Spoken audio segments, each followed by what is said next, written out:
Hai guys, apa kabar kalian semua? Semoga selalu baik-baik aja ya.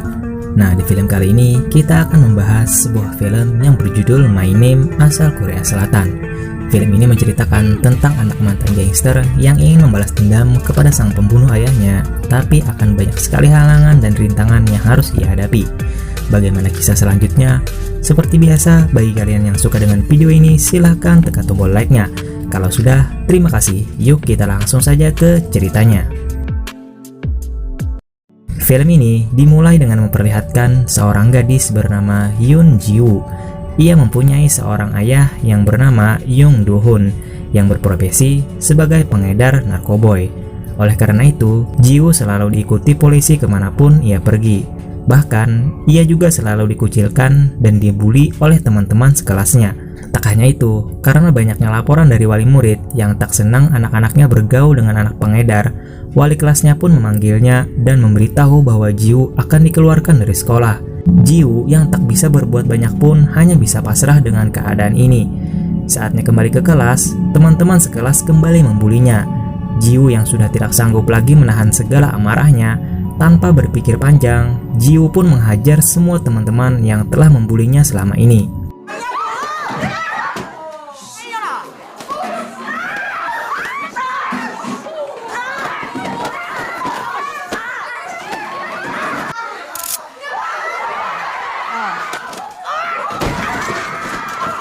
이 정도는 해야지 씨발.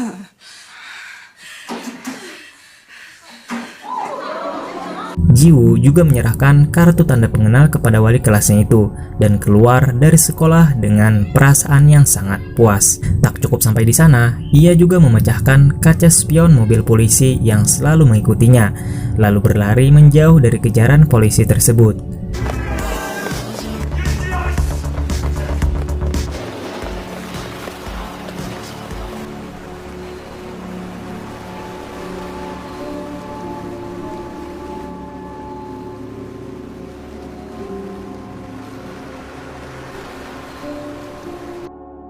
Singkat cerita, ketika malam tiba, saat Ji-woo kembali ke apartemen, terlihat kotak kecil di depan pintunya. Namun Ji-woo yang masih emosional tak terlalu memperdulikan hal itu. Hingga tak berselang lama, ponsel Ji-woo terus berdering. Ternyata itu adalah telepon dari sang ayah yang memberitahu bahwa ia telah memberi hadiah untuk hari ulang tahunnya. Dan kotak di depan pintu itu adalah kado ulang tahun dari sang ayah tercinta. Tak lupa, Dong-hun juga meminta maaf karena tak bisa menemani Ji-woo di hari spesialnya ini. Namun bukannya senang, Ji-woo malah semakin kesal. Ia meluapkan semua emosinya lewat ponsel itu. Ji-woo mengatakan bahwa gara-gara ayahnya ia dikucilkan oleh teman-temannya. Bahkan sampai ia keluar dari sekolah cuman gara-gara sang ayah. Ji-woo juga mengatakan dengan tegas bahwa ia menganggap ayahnya telah mati dan jangan pernah kembali lagi. Mendengar hal itu, Dong-hun tentu saja merasa bersalah kepada sang anak tercinta dan ia berjanji akan memperbaiki semuanya. Dong-hun yang khawatir dengan putrinya pun memutuskan untuk pulang walaupun dia sedang dalam pencarian polisi. 재수야, 내려라. Sesampainya di apartemen, ia pun membabat habis polisi yang selalu mengawasi anaknya itu.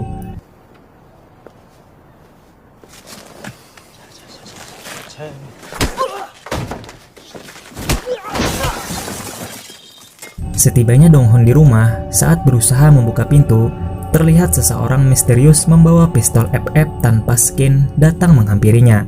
Dong-hun pun pasrah dan hanya memohon agar orang itu tak menyakiti anak gadisnya.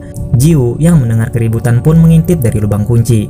Melihat ayahnya dalam bahaya, ia pun berusaha untuk membuka pintu tersebut. Namun sayang, Dong-hun menghalanginya hingga terdengar beberapa kali tembakan.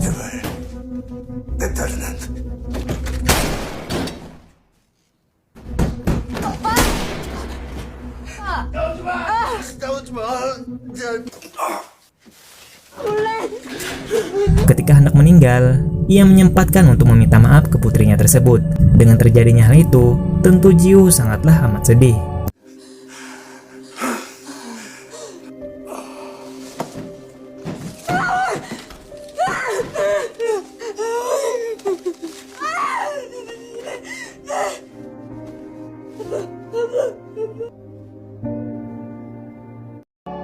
Saat prosesi pemakaman Donghu, nampak bos gangster yang bernama Choi Mujin datang dengan para pengawalnya. Mujin mengatakan bahwa Donghun adalah orang yang paling dipercayainya, dan satu lagi, Donghu sebenarnya ayah yang baik. Setelah para gangster itu pergi, Jiu bergegas ke ruang jenazah untuk melihat ayahnya yang terakhir kalinya. Seketika, Jiu pun membayangkan masa-masa indah bersama ayahnya hingga air mata pun tak bisa dibendungnya lagi. 아이 좀 그만 찍어. 그 시간을 되돌릴 수 있다면 하고 싶습니까? 찍고 마당에 해먹도 하나 걸고 아 좋다.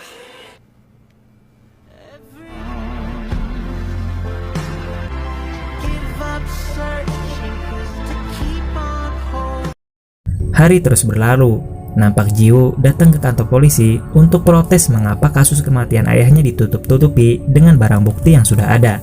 Sebenarnya, kasus kematian ini sangat mudah untuk diselidiki. Namun polisi malah menyalahkan Donghun. Donghun yang sudah menjadi buron sejak lama, jika ia mau menyerahkan diri, pasti ia sekarang masih hidup. Jiu pun kembali ke apartemennya dan meratapi kenyataan yang begitu pahit. Hingga tiba-tiba, terdengar ketukan pintu dari luar. Jiu yang penasaran pun mengintipnya dari lubang kunci. Betapa kaget dan takutnya Jiu saat melihat orang yang membunuh ayahnya datang menggunakan jubah. Jiu bingung dan takut, namun saat orang itu telah pergi, ia sangat menyesal karena tinggal sedikit lagi ia bisa membalas kematian ayahnya. Termotivasi dengan itu, Jiu pun membuat surat edaran dan menempelkannya di seluruh sudut kota. Berbekal ciri-ciri yang diketahuinya, ia berani membayar 5 juta yuan bagi siapa saja yang mengetahui orang yang telah membunuh ayahnya tersebut. Hingga satu nomor tak dikenal menghubungi Jiu. Penelpon itu mengatakan kalau ia tahu keberadaan orang yang dicari Jiu. Jiu pun bergegas ke sana berbekal pisau kecil untuk melindungi dirinya. Sesampainya di lokasi yang sudah ditentukan, siapa sangka ia telah dibohongi. Ternyata itu hanyalah para berandalan yang berniat untuk merampoknya saja. Perkelahian pun tak dapat dihindarkan karena kalah jumlah, sehingga Jiu pun pingsan tak berdaya.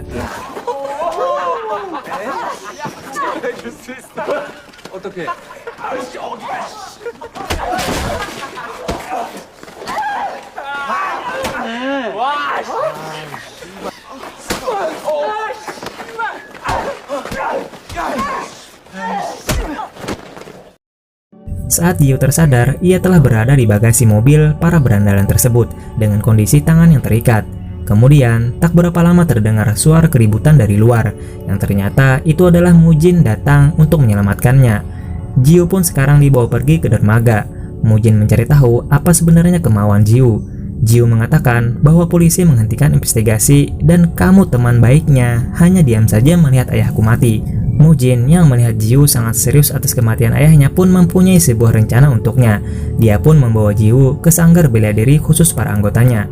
Semua nampak heran karena baru kali ini ada anggota wanita di sana. Salah satu anggota di sana yang bernama Gang Jae pun mengantarkan ke kamar tempat Jiu beristirahat.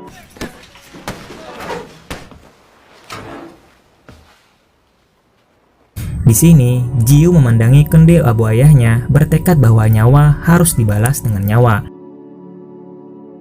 Hingga saat jam latihan tiba, bukannya dapat perlakuan khusus, Jiu malah menjadi pusat perhatian dan pelecehan oleh para senior-seniornya dengan tubuh yang begitu besar.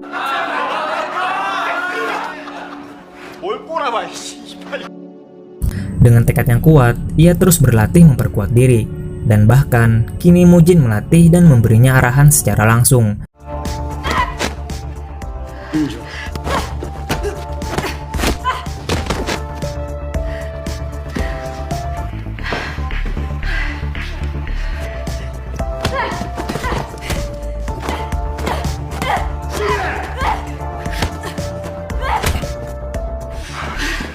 다시.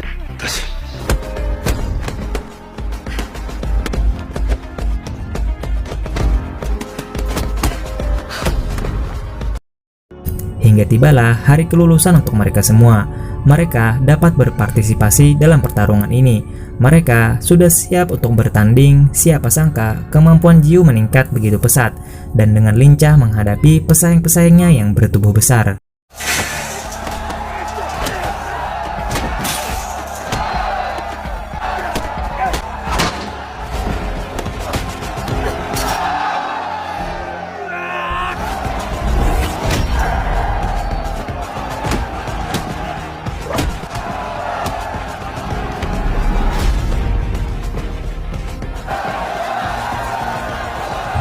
Hingga tersisalah Dong Jae dan Jiwoo. Karena hanya ada satu pemenang dalam pertarungan ini, mereka pun bertarung dan menentukan siapa yang terbaik.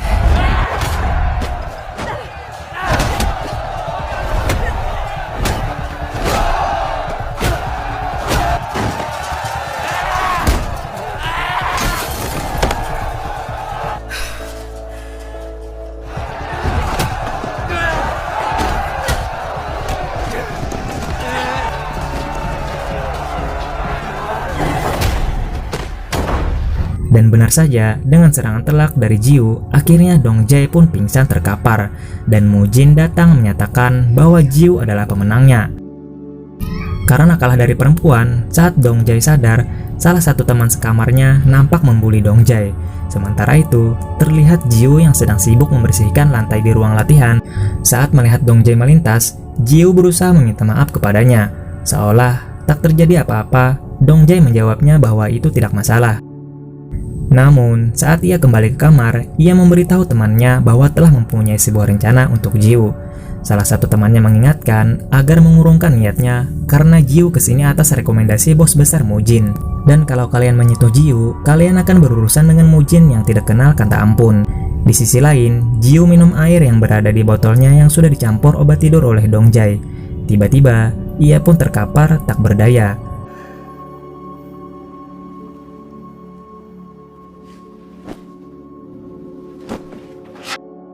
Tak berselang lama, datanglah Dong Jae dan salah satu temannya.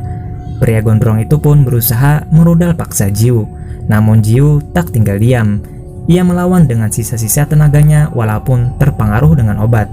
Ia masih berusaha, sehingga kejadian ini tak sengaja membuat kendi abu ayahnya jatuh dan pecah. Jiwoo pun menjadi sangat marah, seketika tersadar dari efek obat tersebut. Sementara itu, Dong Jae hanya tertawa saja. Jiwoo yang memegang pecahan kendi pun berhasil menusuk kemaluan pria gondrong tersebut. Melihat temannya terluka, Dong Jae menjadi sangat marah dan berniat untuk menghabisi Jiwoo. Namun, Jiwoo berhasil keluar dan bahkan dengan sisa-sisa tenaganya, ia berhasil melukai Dong Jae. Sehingga anak buah Pujin datang menghentikan perkelahian itu. Atas kejadian ini, Dong Jae pun berhadapan dengan Mujin. Nampak Dong Jae berusaha minta maaf. Namun, sepertinya kita tahu bahwa Jiwoo kesini atas perintahnya, dan ia sangat marah ada orang yang berani mengusiknya. Mujin pun menyayat muka pria tersebut.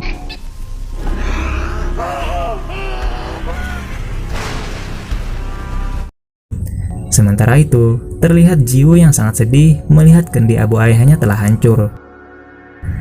Singkat cerita, terlihat Jiwoo mendatangi Mujin di sebuah warung kopi. Mujin mengatakan bahwa ia telah menyiapkan nama baru untuknya, yaitu Oh Hye-jin, dan harus ia pakai sejak hari ini dan seterusnya.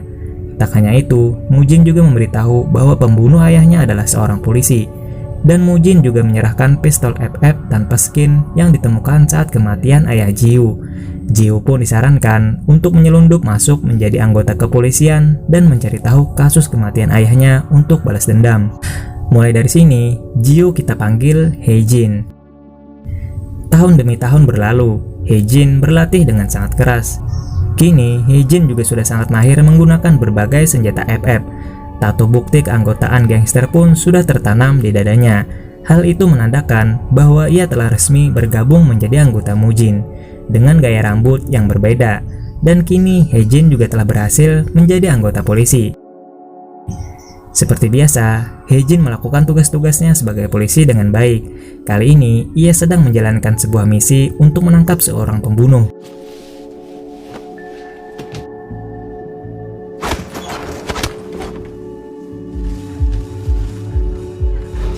Dari balik kaca, Hye-jin melihat orang itu sedang melakukan transaksi barang haram.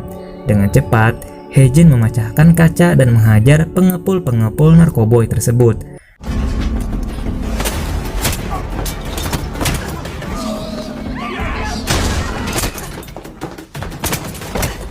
Namun tidak dengan pria ini, ia terlihat sangat tenang, bahkan ia ikut menghajar para pengepul narkoboy di sana.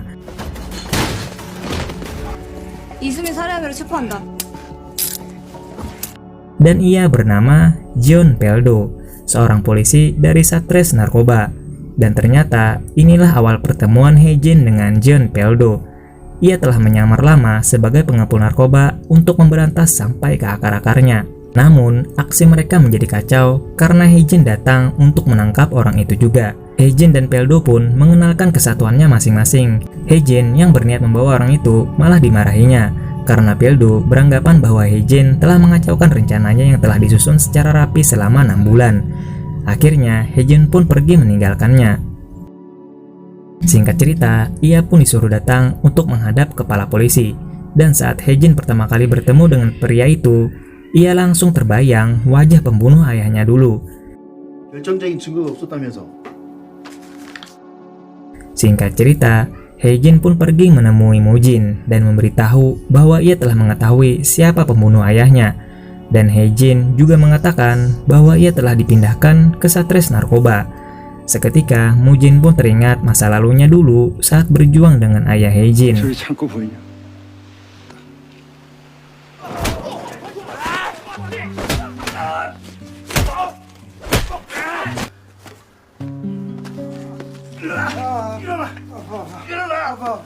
웃으십시오. Mujin pun menyerahkan sebuah pisau dan berjanji kepada Heijin bahwa apapun yang terjadi, organisasi pasti akan membelanya. Singkat cerita lagi, terlihat Peldo yang sedang menginterogasi tangkapannya kemarin memperlihatkan sebuah foto dan menyebut nama Mango. Setelah mendapat informasi, Peldo pun keluar untuk menemui atasannya. Namun siapa sangka, Heijin yang dipindahkan ke kasat narkoba telah berada di sana dan satu ruangan dengannya.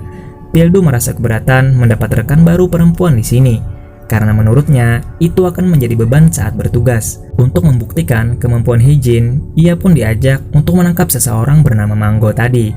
Sesampainya di lokasi yang telah ditentukan, Heijin pun masuk sendiri ke dalam, dan Peldo hanya menunggu di dalam mobil. Namun siapa sangka, Heijin pun membabat habis penjaga di sana.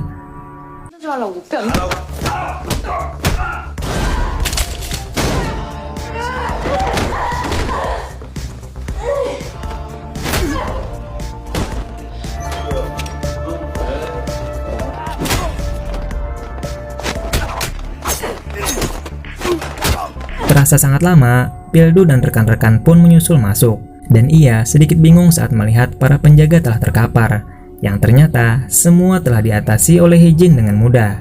Dan film My Name Part 1 pun bersambung. Oke, sekian dulu, sampai bertemu lagi di kelanjutan Part 2. Sampai bertemu lagi di next video, bye-bye.